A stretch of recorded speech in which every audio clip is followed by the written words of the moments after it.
Assalamualaikum warahmatullahi wabarakatuh.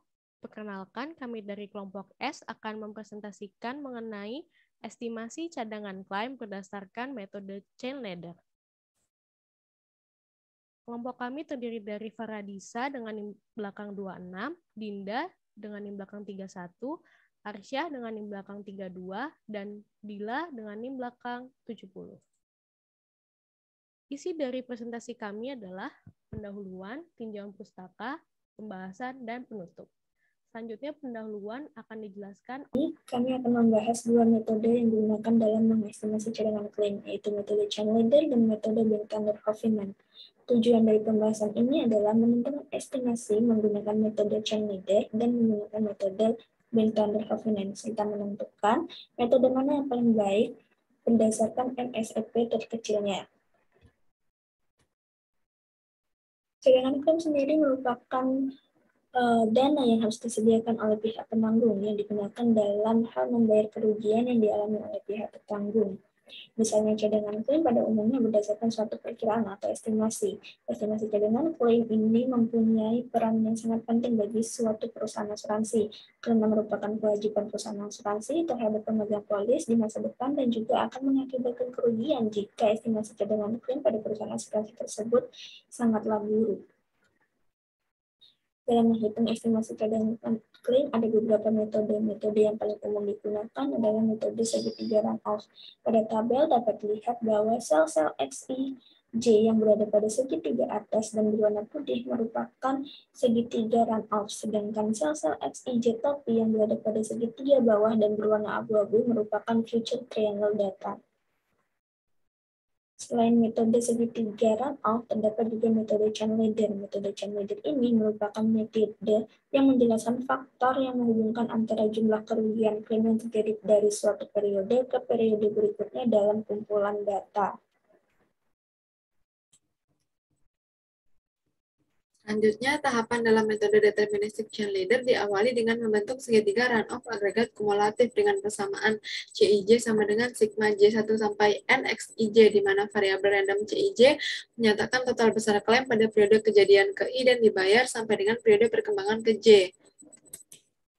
Untuk mengestimasi CIJ topi yang merupakan total besar klaim yang akan datang, dilakukan perhitungan faktor perkembangan FJ yang diestimasi dengan persamaan berikut. Lalu estimator chain ladder CIJ sama dengan CI I min I dikali FI min I topi sampai FJ min I topi untuk 1 plus J lebih dari 1. Dan diperoleh total klaim yang akan datang RI topi sama dengan CIJ topi min CI J min 1. Selanjutnya ada metode Bank-Thunder-Hoffman yang diperkenalkan oleh Gunnar Bank-Thunder dengan menggabungkan metode chain ladder dan Bornhuetter-Ferguson dengan faktor kredibilitas yang meminimumkan mean square error dan variansi dari prediksi cadangan klaim metode Bank-Thunder. Lalu tahapan dalam metode stokastik ini yaitu ditentukan tahun kejadian I yang diasumsikan bahwa dipunyai estimasi prior mu I dan pola perkembangan klaim beta J. Dari mix kredibilitas metode chain ladder dan Bornhuetter-Ferguson diperoleh persamaan UIC sama dengan C dikali CIJ topi dari chain ladder ditambah 1 min C dikali mu I untuk 1 kurang dari sama dengan I kurang dari sama dengan I. Sehingga diberikan estimator Bank-Thunder-Hoffman CIJ topi sama dengan CI I min I ditambah 1 min beta I min I dikali beta I min I dikali CIJ topi dari chain ladder ditambah 1 min beta I min I dikali mu I untuk 1 kurang dari sama dengan I kurang dari sama dengan I.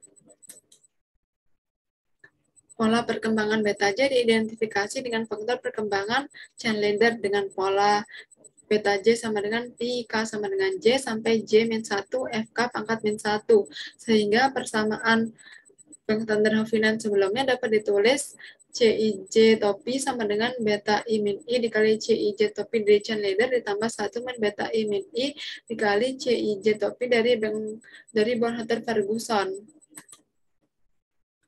Kemudian pemilihan metode terbaik dapat ditentukan melalui mean square error dengan nilai terkecil. Untuk metode chain ladder, mean square error prediction-nya yaitu dari CIJ plus CKJ ditambah CIJ topi dari chain ladder plus CKJ topi dari Chandler, min ekspektasi dari CIJ ditambah CKJ dikuadratkan.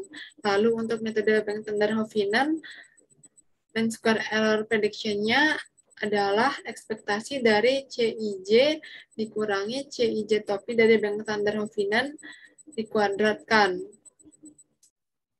Selanjutnya ada pembahasan. Di sini kami melakukan perhitungan estimasi cadangan klaim dengan metode Chandler dengan bantuan Microsoft Excel. Namun kami akan tetap melakukan perbandingan hasil kami dengan hasil yang tertera pada jurnal yang kami dapatkan. Data berikut merupakan data yang tertera pada jurnal, yaitu data sebuah perusahaan asuransi di Indonesia dari bulan Januari sampai Desember tahun 2014. Langkah pertama yaitu menyajikan data dalam bentuk segitiga run-off incremental seperti ini. Tabel yang berwarna abu-abu merupakan tabel cadangan klaim yang akan kita hitung untuk periode berikutnya. Langkah kedua yaitu menghitung angka untuk segitiga run-off kumulatif. Angka pada periode 1 tetap. Lalu kita ingin mencari angka kumulatif pada periode 2. Caranya adalah angka pada periode 1 dijumlah dengan angka pada periode 2 di segitiga run-off incremental. Sehingga didapatkan angka sebagai berikut dan seterusnya. Angka pada tabel berwarna abu merupakan hasil perkalian dari angka dari periode sebelumnya dengan faktor perkembangan. Contohnya, jika kita mencari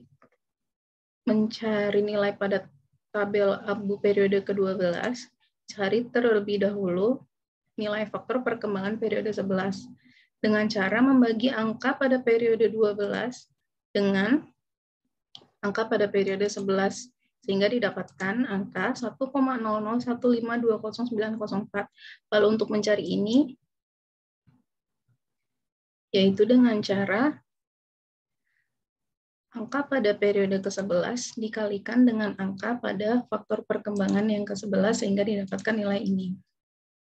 Dan seterusnya sehingga didapatkan angka-angka berikut.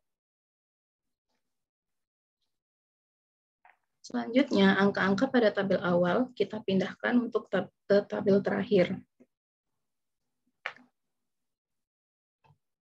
Lalu mencari nilai di tabel yang abu-abu, yaitu yang merupakan cadangan klaimnya.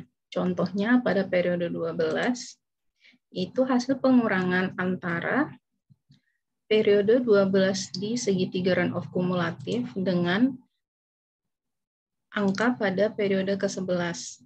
Sehingga didapatkan nilai 129,0866915 dan seterusnya. Setelah didapatkan semua nilai pada tabel abu-abu, langkah terakhir adalah menjumlahkan nilai tersebut, sehingga didapatkan hasil akhir sebesar 234.732,5867. Artinya, asuransi harus menyiapkan cadangan klaim untuk periode selanjutnya sebesar Rp234.732.000. Lalu di sini ada perbandingan antara metode Chandler dengan metode Bank-Tender-Hovinen pada jurnal yang kami dapatkan. Dapat dilihat bahwa hasil perhitungan pada metode Chandler dan metode Bank-Tender-Hovinen terdapat perbedaan yang cukup besar. Lalu di sini ada hasil perhitungan kelompok kami dengan metode Chandler dengan hasil perhitungan pada jurnal dengan metode yang sama yaitu metode Chandler. Dapat dilihat bahwa terdapat perbedaan namun masih mendekati. Hal ini terjadi karena perbedaan pembulatan dan software yang digunakan. Kelompok kami menggunakan Microsoft Excel, sementara penulis jurnal. 4. Penutup. Kesimpulan dan saran. Kesimpulan yang kami dapatkan dari kajian ini adalah 1. Terdapat beberapa metode yang dapat digunakan untuk menghitung estimasi cadangan klaim. Namun, metode yang paling umum digunakan adalah metode Chandler. Yang kedua, berdasarkan beberapa jurnal dijelaskan bahwa metode Bank-Tender-Hovinen merupakan metode yang terbaik untuk cadangan klaim. Saran dari kajian ini adalah sebaiknya digunakan metode Bank-Tender-Hovinen untuk penelitian selanjutnya karena berdasarkan beberapa jurnal dan referensi lainnya, metode Bank-Tender-Hovinen sendiri adalah metode yang terbaik untuk digunakan dalam perhitungan estimasi cadangan klaim. Terima kasih. Kami dari kelompok S mengucapkan maaf jika ada salah kata. Wassalamualaikum warahmatullahi wabarakatuh.